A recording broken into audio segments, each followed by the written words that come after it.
There's something wrong with your marketing if you're not generating prospects. Once you've got those prospects, you can then sell. You have to really understand and know what it is. You have to be able to communicate it so that others understand it. Because if you can't, then you can't market yourself. You can't market the services or products. So the very first step is to really understand what it is you offer and to be able to clearly communicate it without jargon, without acronyms. And there's so often there are words and acronyms, there are things that we say in our general life because that's the industry we're in that our customers don't know. And you don't even know you're doing it. So you have to be very critical when you start looking at the jargon and the way you're communicating it. Even the big businesses get this wrong. W.H. Smith's, they used to be known as the bookshop. Then were they the newsagent, or were they the stationer? And then they didn't know really what they were. And suddenly Waterstones came in, who were very definitely a bookshop, and they took the market, and W.H. Smith went into massive decline because they couldn't really define what they were and what they offer. So even the big businesses get it wrong. For a small business, that's your first step. And it's your primary step. If you get that, if you can't get that right, the rest of your marketing is useless. So really make sure you do that properly. The next step is know who your market is. Who is going to be buying from you? What is their demographics? Can they afford your service? Because if you don't know who your market is, you could be marketing to the wrong place. And again, I'll use the supermarkets because they're an easy target. If Marks and Spencer's was to set up a shop in the middle of a housing estate, do you think they would do much business? Probably not. That's not their market. However, Aldi's or Lidl will set up in a housing estate and do really good business because that's their market. So you need to understand your market. Whatever service or product you offer, you need to understand your market, who you're offering it to, who is your customer base. Because if you can really understand who it is, who can afford your service. If you're let's say a cheap end service, well then you know that's the market you've got to go to.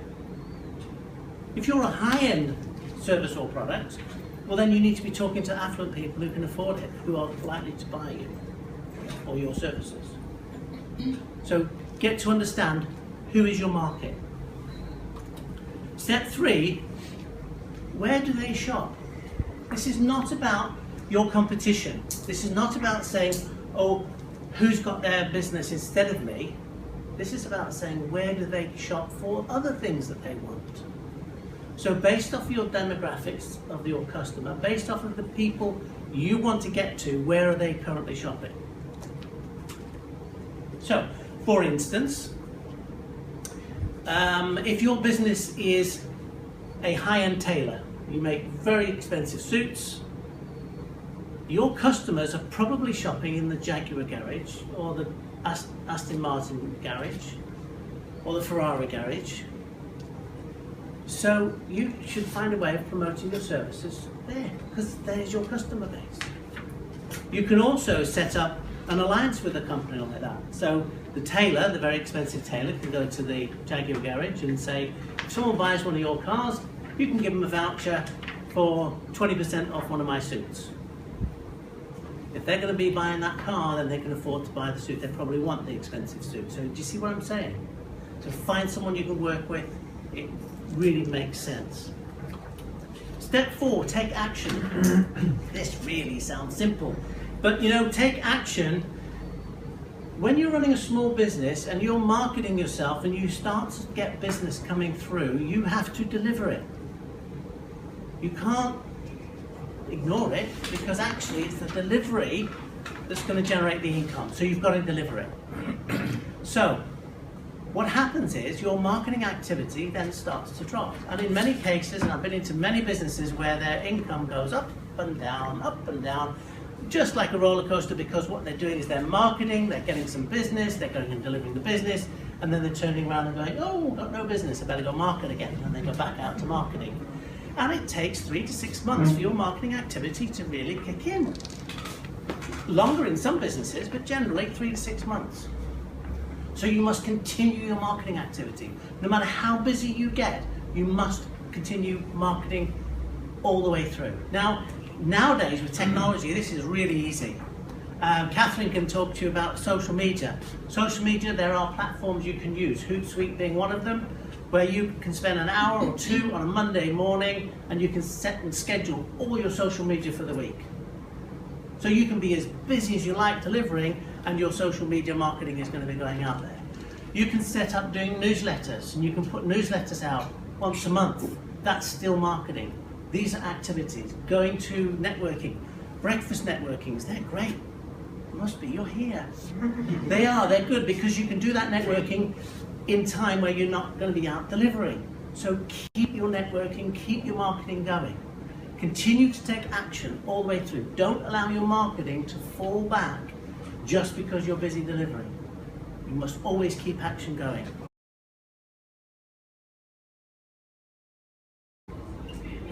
You know the size of an orange? You know the size of a tangerine? You'll probably pay as much for a tangerine as you will for an orange.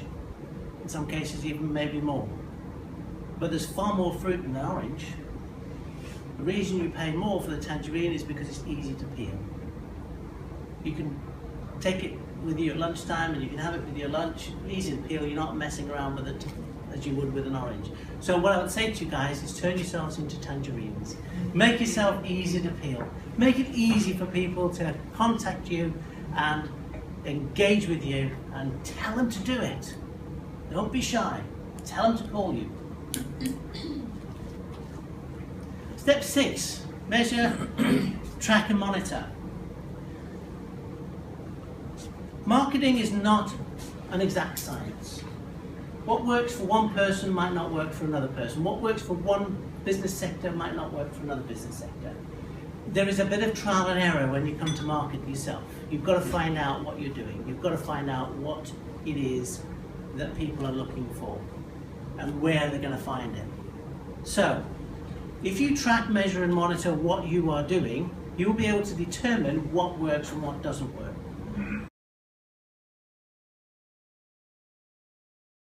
Unique selling proposition, unique selling point, what makes you different?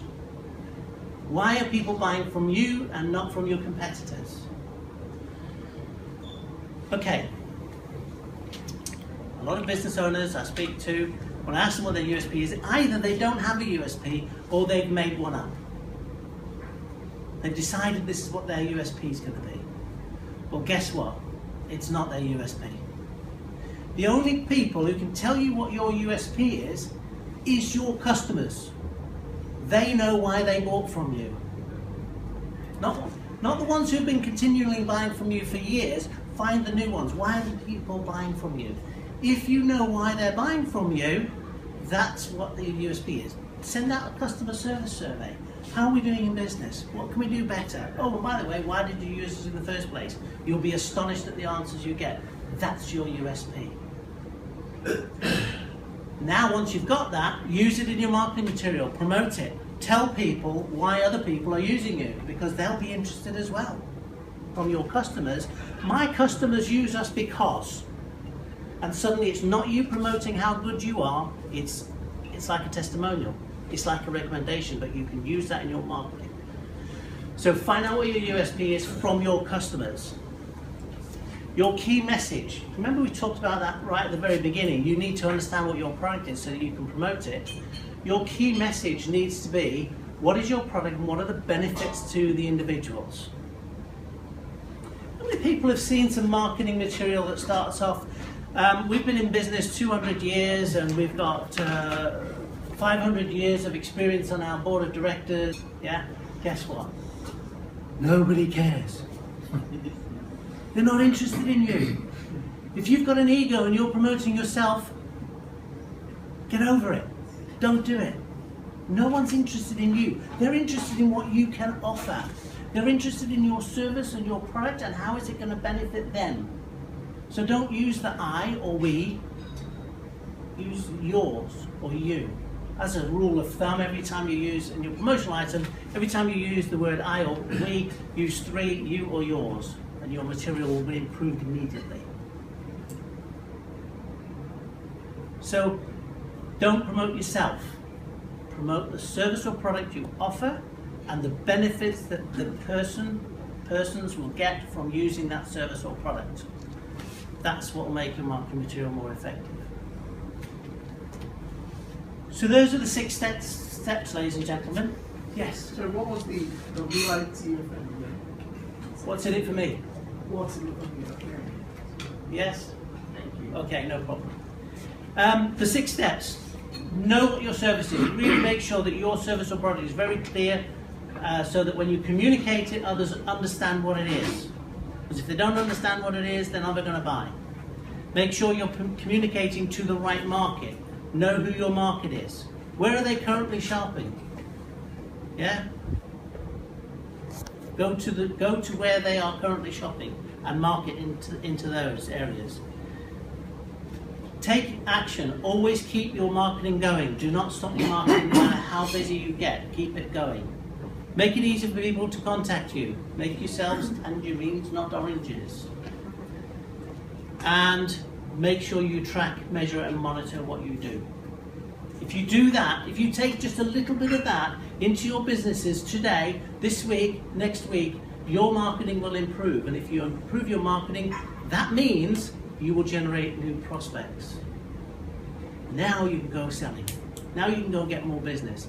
Because without prospects, you can't get business. You can't close deals without prospects. So go and have a look at your marketing activity. Is it generating prospects? If it's not generating enough prospects, do something different. Because if you keep doing what you're doing, you will continue to get the same result. So hopefully, ladies and gentlemen, there's something in there that you can take away and do something differently in your business and get a better result.